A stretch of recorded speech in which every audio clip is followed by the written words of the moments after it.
ایک ہی مذہب ہے یعنی مذہب اسلام، جو توحید کا نظریہ پیش کرتا ہے، جو یہ کہتا ہے کہ اللہ ایک ہے اور ایک اللہ کی ہی عبادت ہونی چاہیے، اس اللہ کے علاوہ کسی اور کی عبادت نہیں ہونی چاہیے، کسی کو بھی اس اللہ کا شریک نہیں ٹھہرانا چاہیے، چاہے وہ حضرت عزیر علیہ السلام ہو، چاہے وہ حضرت عیسیٰ علیہ السلام ہو، یا کوئی بھی ہو۔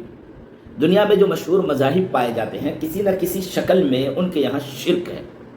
دیکھیے، شرک پسند نہیں ہے۔ آپ نے ایک بہترین محل تیار کیا، مان کر چلیے اس میں آپ نے 1000 کروڑ روپے خرچ کیے، اور اس کے بعد آپ نے یہ کہا کہ میں نے اس محل کو بنایا ہے، لیکن کچھ لوگ آپ کے بارے میں بازار میں یہ بولتے ہوں، چوراہوں پہ یہ بولتے ہوں، اور دوسرے مقامات پر میڈیا ہاؤسز کے پاس جا کر کے یا سوشل میڈیا پر یہ لکھتے اور بولتے اور کہتے ہوں کہ یہ فلاں صاحب نے نہیں بنایا ہے، ان کے ساتھ فلاں بھی شریک تھے، ان کے بھی 100 کروڑ لگے ہیں، ان کے 200 کروڑ لگے ہیں، اور اس کے 300 کروڑ لگے ہیں، ان میں کہاں دم تھا کہ وہ اکیلے 1000 کروڑ کا ایک محل تیار کر سکے؟ یہ بات اگر کہی جائے اس آدمی کے بارے میں جس آدمی نے خود اپنے پیسے سے 1000 کروڑ کا ایک محل تیار کیا ہے، اس کو کیسا لگے گا؟ کیا اس کو تکلیف نہیں ہوگی؟ بالکل ہوگی، یقیناً ہوگی۔ جب 1000 کروڑ کا محل تیار کرنے والا اس بات کو قبول نہیں کر سکتا ہے، اس بات کو پسند نہیں کرتا ہے کہ کوئی اس 1000 کروڑ کے محل کو جس کو اس نے اپنے پیسے سے بنایا ہے کسی اور کا نام لے لیا جائے، تو وہ اللہ جو کہ اس پوری کائنات کے خالق و مالک ہیں، جس نے آسمانوں کا ایک نظام بنایا ہے، جس نے زمین بنائی ہے، جس نے زمین کے سینے میں خزانے چھپائے ہیں، جس نے سمندر بہایا ہے، جو ہوائیں چلاتے ہیں، جو ذرے سے لے کر پہاڑ تک، انسان سے لے کر چیٹی تک ہر چیز کا خیال رکھتے ہیں، رب العالمین ہے۔ اس کا شریک اگر کسی مٹی کے پتلے کو بنایا جائے، کسی ولی کو بنایا جائے، کسی انسان کو بنایا جائے، کسی نبی کو بنایا جائے، تو کیا وہ اللہ پسند کریں گے؟ نہیں، ہرگز نہیں۔ جب ایک انسان جس کو اللہ نے بنایا ہے، اللہ نے پیدا کیا ہے، خلق الانسان ضعیفا، جو کہ انتہائی کمزور ہے، قرآن نے دوسرے اور مقامات پر کہا ہے ہلوعا، منوعا، قطورا، جزوعا، ظلومن، جہولا، یہ صفات ہیں انسان کی، بڑا ناقص، بڑی مخلوق ہے یہ۔ اس مخلوق کو یہ پسند نہیں ہے کہ اس نے خدا کے زمین پر رہتے ہوئے، خدا کے رزق کو کھاتے ہوئے ایک محل تیار کیا ہو کچھ کروڑ روپے سے اور کسی اور کا نام لے لیا جائے، اس کو پسند نہیں ہے۔ تو وہ اللہ، وہ رب العالمین جس نے ساری کائنات کو بنایا، اس کو کیسے پسند ہو سکتا ہے؟ وہ کیسے یہ قبول کر سکتے ہیں کہ ان کا کوئی شریک ہو؟ قل هو اللہ احد، کہہ دیجیے کہ اللہ ایک ہے، اللہ الصمد، اللہ بے نیاز ہے، لم یلد، نہ پیدا ہوا ہے، ولم یولد، نہ ان سے کوئی پیدا ہوتا ہے، نہ وہ پیدا کیے گئے ہیں، وَلَمْ يَكُنْ لَهُ كُفُوًا أَحَدٌ، اور نہ کوئی ان جیسا ہے، کوئی نہیں ہے، وہ ہر عیب سے پاک ہیں۔ جس قوم نے بھی اور جس فرد نے بھی کسی کو ان کا شریک ٹھہرایا، اس نے شرک کیا، یہ اللہ کو پسند نہیں ہے۔ لہذا یہودیت اور عیسائیت، آج ہم یہودیت کے سلسلے میں گفتگو کر لیتے ہیں۔ یہودیت کے بارے میں قرآن یہ کہتا ہے کہ وَقَالَتِ الْيَهُودُ عُزَيْرٌ ابْنُ اللَّهِ، یہودی یہ کہتے ہیں کہ حضرت عزیر علیہ السلام اللہ کے بیٹے ہیں۔ اولاً ہمیں یہ سمجھنا ہے کہ حضرت عزیر علیہ السلام کون ہے۔ حضرت عزیر علیہ السلام حضرت سلیمان علیہ السلام کے بعد اس دنیا میں تشریف لائے۔ بخت نصر نے جب یروشلم پر قبضہ کر لیا تھا، وہی یروشلم جہاں پر بیت المقدس ہے، اور یروشلم پر قبضہ کر کے یروشلم کو ہلاک کر دیا تھا، یعنی حضرت عیسیٰ علیہ السلام سے تقریباً 600 سال قبل، 600 قبل مسیح، حضرت عیسیٰ علیہ السلام سے 600 سال پہلے حضرت عزیر علیہ السلام اس دنیا میں مبعوث ہوئے۔ حضرت عزیر علیہ السلام کا گزر یروشلم سے ہوا، جس کو او کالذی مر علی قریۃ وہی خاویۃ علی عروشها قال انا یحیی هذه الله بعد موتها فاماته الله 100 عام ثم بعث قال كم لبثت قال لبثت یوما او بعض یوم، یعنی حضرت عزیر علیہ السلام کی مثال قرآن کریم میں دیا جا رہا ہے کہ حضرت عزیر علیہ السلام کا گزر ایک گاؤں سے ہوا جو کہ تباہ و برباد ہو چکا تھا، ہلاک ہو چکا تھا وہ گاؤں یروشلم۔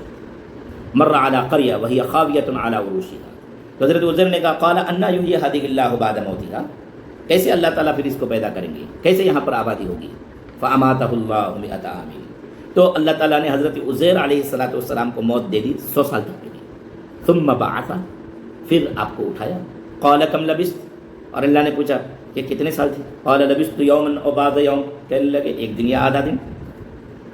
قال کم لبثت قال لبثت یوما او بعض یوم قال بل لبثت 100 عام فانظر الى طعامك وشرابك لم يتسنى, دیکھو تم 100 سال سوئے ہو اور دیکھو تمہارا کھانا ابھی بھی خراب نہیں ہے. وانظر الى حمارك, گدھا مر گیا تھا, جس سواری پر وہ سوار تھے اس سواری کا انتقال ہو چکا تھا. وانظر الى حمارك, دیکھو اپنے گدھے کی طرف. اور پھر اس کے گدھے کے اوپر گوشت چڑھنے لگا اور ہڈیاں اس کی زندہ ہونے لگی, اور پھر اس کے بعد وہ گدھا بھی زندہ ہو گیا. تو پھر حضرت عزیر علیہ السلام نے کہا کہ مجھے تو یقین تھا, میں اب اور پکا یقین کر رہا ہوں اپنے دل سے کہ آپ کسی کو بھی کہیں بھی زندہ کر سکتے ہیں اللہ کے بارے میں. تو وہ جو حضرت عزیر علیہ السلام تھے, جس کا واقعہ قرآن نے یوں بیان کیا ہے, ان کی بعثت حضرت عیسیٰ علیہ السلام سے تقریباً 600 سال پہلے ہوئی تھی, اور انہوں نے آ کر کے توریت کا احیاء کیا تھا, توریت کو واپس لکھوایا تھا, اور توریت کے پیغامات کو بنی اسرائیل تک پہنچوایا تھا, اور ان تک توحید کے پیغام کو پہنچایا تھا. تو ان کے ساتھ جو یہ واقعہ پیش آیا, ان کو انہوں نے اللہ کا بیٹا مان لیا. اللہ کا قریب تو تھے ہی, تمام انبیاء کرام علیہ السلام اللہ کے قریب ہوتے, لیکن انہوں نے غلو کیا اور اللہ کا بیٹا مان لیا. تو یہ جو اللہ کا بیٹا مان لیا گیا تو یہ شرک ہے. لہذا یہودی بھی شرک کرتے ہیں. یہودیوں کا کہ یہاں یہ بھی عقیدہ ہے کہ اللہ تعالیٰ آرام کرتے ہیں. قرآن کہتا ہے اللہ تعالیٰ خود سینۃ ولا نوم, کہ وہ پاک ہیں, نہ ان کو نیند آتی ہے, نہ اونگ آتی ہے, نہ وہ کھاتے ہیں, نہ پیتے ہیں, نہ سوتے ہیں. وہ ہمیشہ ہمیش سے ہیں اور ہمیشہ ہمیش رہیں گے.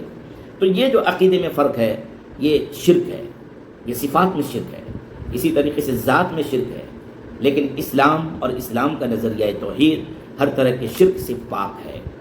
لہذا اب یہودیوں کو بھی یہ چاہیے کہ وہ اسلام کا مطالعہ کریں, اور اسلام کے پاس جو واضح نظریہ توحید کا پیغام ہے, میں تھوڑا سا تقابل کر کے یوں پیش کرنا چاہ رہا ہوں کہ آپ تک یہ ویڈیو پہنچے تو آپ اس کو سنیں اور آپ ایک علم میں آئیں کہ یہودیوں کے یہاں توحید کا نظریہ کیسا ہے. یہودیت بھی ایک آسمانی مذہب ہے. وہ بھی حضرت عیسیٰ علیہ السلام سے پہلے جتنے بھی انبیاء کرام علیہ السلام تشریف لائے وہ سب بنی اسرائیلی تھے. اسرائیل اصل میں حضرت یعقوب علیہ السلام کا نام تھا, اور حضرت یعقوب علیہ السلام کی نسل سے جتنے بھی انبیاء کرام علیہ السلام تشریف لائے وہ سب بنی اسرائیل کہلائے. لہذا اسرائیل اور اس کے ساتھ بنی کو آپ لگا دیں گے تو بنی کا معنی بیٹا, اسرائیل کے بیٹے. یہ جو یہودی ہیں یہ بنی اسرائیلی ہیں, اور اسی کے نام پر انہوں نے وہاں پر ایک ملک کا قیام عمل میں لایا ہے. اچھا, خدا کے سلسلے میں ان کا ایک تصور اور ایک نظریہ یہ بھی ہے, جیسے اسلام کا نظریہ ہے کہ الحمدللہ رب العالمین, کہ تمام تعریف اس اللہ کے لیے جو کہ رب ہیں, پالنہار ہے سارے جہان کے, ہر چیز کے خدا ہیں اللہ, ہر چیز کے خالق و مالک و رازق ہیں. لیکن یہودیوں کا یہ نظریہ ہے کہ اللہ صرف ان کے اللہ ہیں, ان کے علاوہ کسی کے اللہ نہیں ہے. وہ یہ کہتے ہیں, یعنی ان کے یہاں قومی نظریہ ہے کہ اللہ صرف ہمارا اللہ ہے اور کسی کا اللہ نہیں ہے, جبکہ اسلام کا نظریہ یہ ہے کہ اللہ تمام لوگوں کے اللہ ہیں. یہ کچھ بنیادی فرق ہے جو یہودیوں کے نظریہ توحید میں اور اہل اسلام کے نظریہ توحید میں ہیں. مسلمانوں کو چاہیے کہ ان چیزوں کا علم ان کے پاس ہونا چاہیے, اور ان کو یہ بھی چاہیے کہ نظریہ توحید کی اس پیغام کو انسانیت تک پہنچائیں, اور انسانیت سے گزارش کریں کہ آئیے اسلام کو قبول کیجیے. السلام علیکم ورحمۃ اللہ وبرکاتہ.